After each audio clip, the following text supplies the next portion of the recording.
Hollywood loves a fairy tale. A young girl with a once-in-a-generation voice. A studio that turns her into a star. A song that lives forever. That's the version we're told. But Judy Garland's story was never a fairy tale. It was a contract, a schedule, a system that measured worth in box office numbers and obedience. She didn't stumble into fame. She was raised inside it. Before she understood what success meant, Judy understood expectations. Before she learned how to rest, she learned how to perform.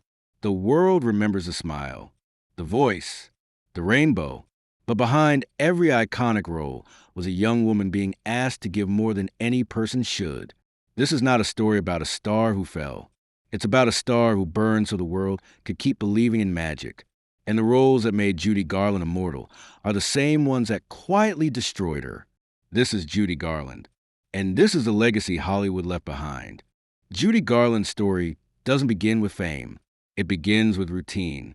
Born Frances Ethel Gum in 1922, she grew up in a world where performance was normal and rest was optional. Her parents ran a vaudeville theater, and from the time she could stand, Judy was expected to sing. Not as a novelty, not as a game, but as work.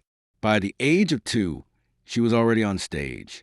By childhood, she knew the rhythm of applause before she understood its meaning. When MGM signed her in 1935, Judy was just 13 years old. Hollywood didn't see a child. It saw a solution, a voice that could carry musicals, a presence that felt sincere, a performer who could make audiences feel something real. But sincerity was dangerous in a system built on control. Judy was placed on strict schedules and stricter expectations. Studio doctors regulated her weight. Executives monitored her appearance. To keep her alert through long filming days, she was given amphetamines. To make sure she slept on command, she was given sedatives. This wasn't cruelty in secret. It was policy. Judy learned early that exhaustion was part of the job. That saying no was an option. That her body belonged to the studio as much as her voice did. This was the price of being discovered. Before Judy Garland ever became a symbol of hope, longing, or escape, she became something else first. Reliable, and in Hollywood, that could be the most dangerous role of all. By the late 1930s, Judy Garland was no longer just a child performer. She was becoming a recognizable face in Hollywood. Her early roles in the Andy Hardy series showcased her as the sweet, wholesome girl next door, the kind of character audiences could instantly relate to. She was charming, earnest, and endlessly likable. These films weren't blockbusters on the scale of musicals, but they gave Judy a platform, a way to prove she could carry a scene, deliver lines with warmth, and sing with sincerity.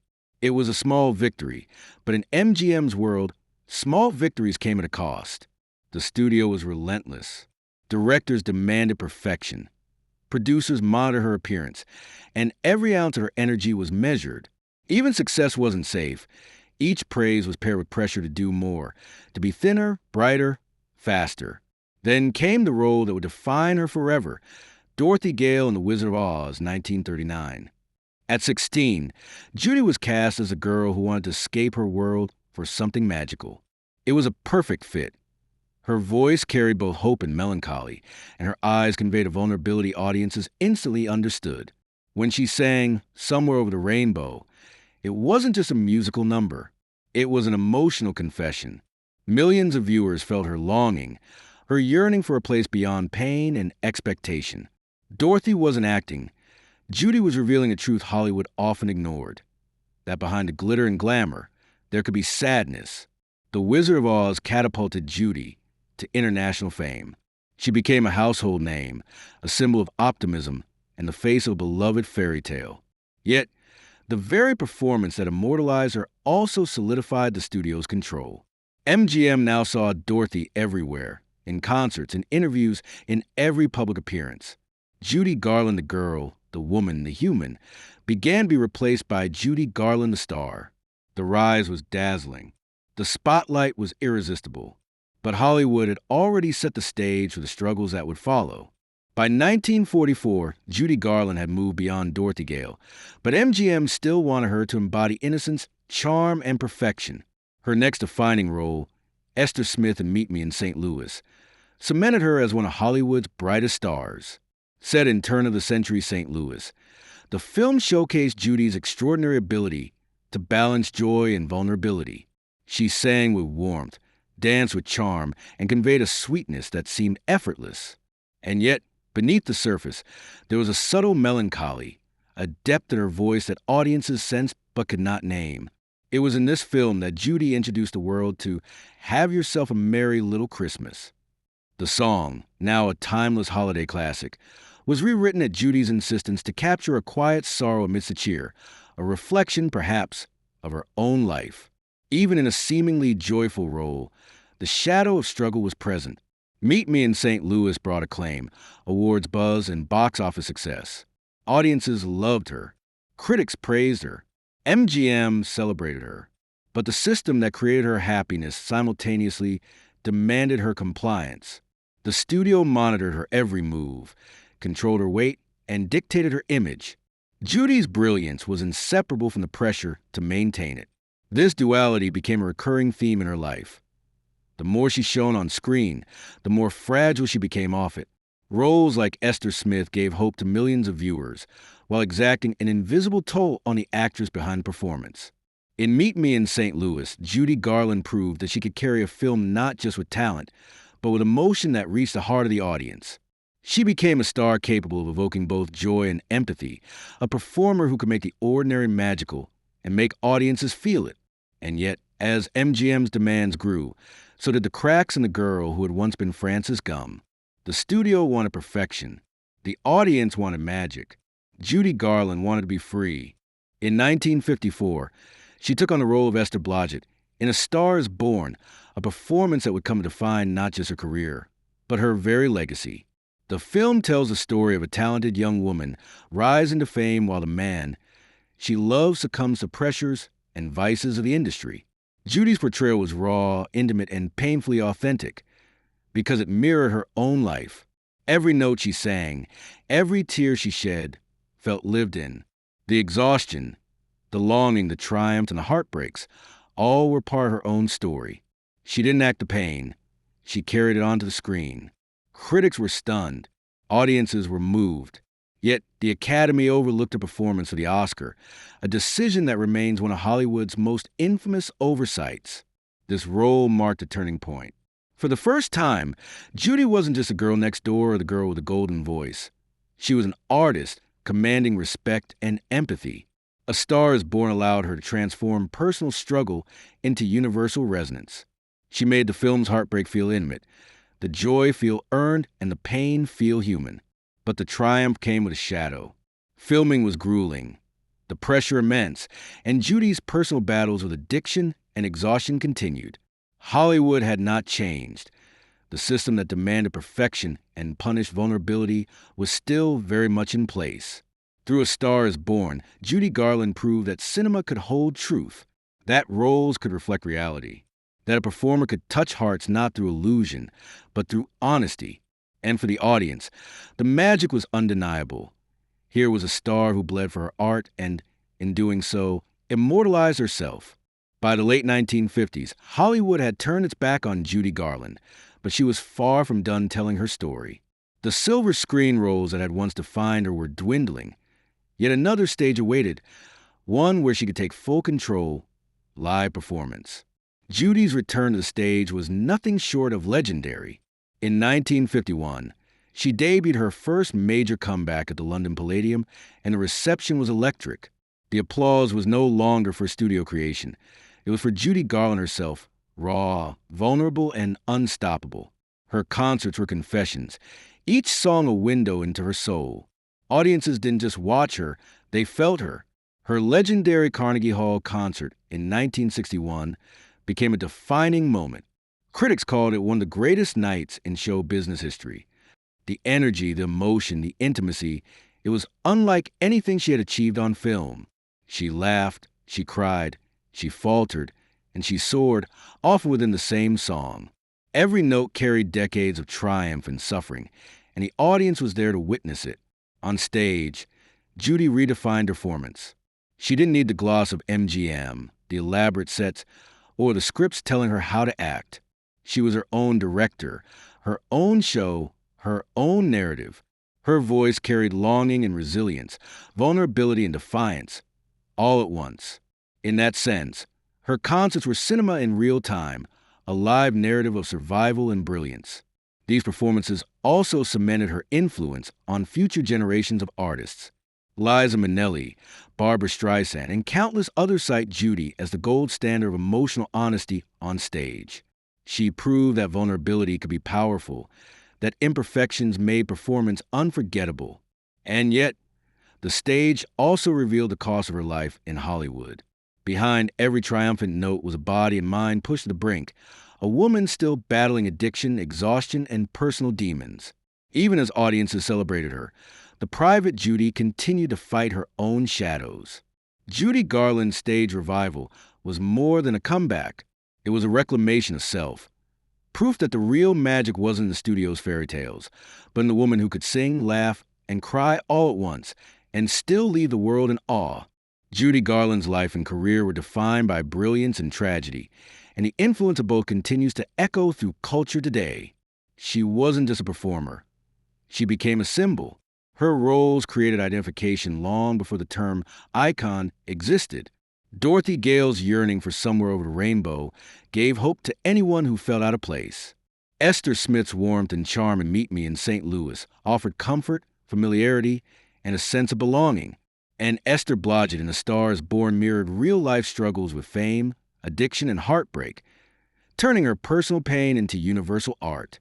Beyond her films, Judy's stage performances elevated her to legendary status. Audiences saw a performer who was real, flawed, and utterly human. She didn't hide her vulnerability. She transformed into strength, showing the world that brilliance could coexist with struggle.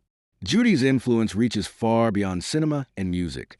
She became a queer icon, beloved by the LGBTQ+ community for her courage, resilience, and authenticity in a world that demanded perfection. Her struggles with addiction and her battle against Hollywood's rigid standards also made her a cautionary symbol of the industry's costs, and a voice for empathy, compassion, and awareness. Judy Garland showed that a performer could touch hearts not by pretending to be flawless, but by embracing imperfection. Her life was a testament to resilience, to honesty, and to the magic of revealing one's true self to the world.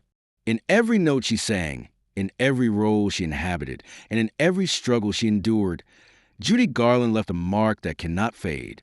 She became more than a star. She became a legend, a mirror, and a source of hope for all who felt different, all who felt unseen, all who dared to dream. Despite the hardships, Judy never lost her ability to captivate. Fans flocked to her shows, drawn not just by her legendary voice, but by her humanity. They witnessed a performer who could laugh, cry, and falter, all within the span of a single song, and still rise again. Each note was an act of courage, each performance a declaration of resilience.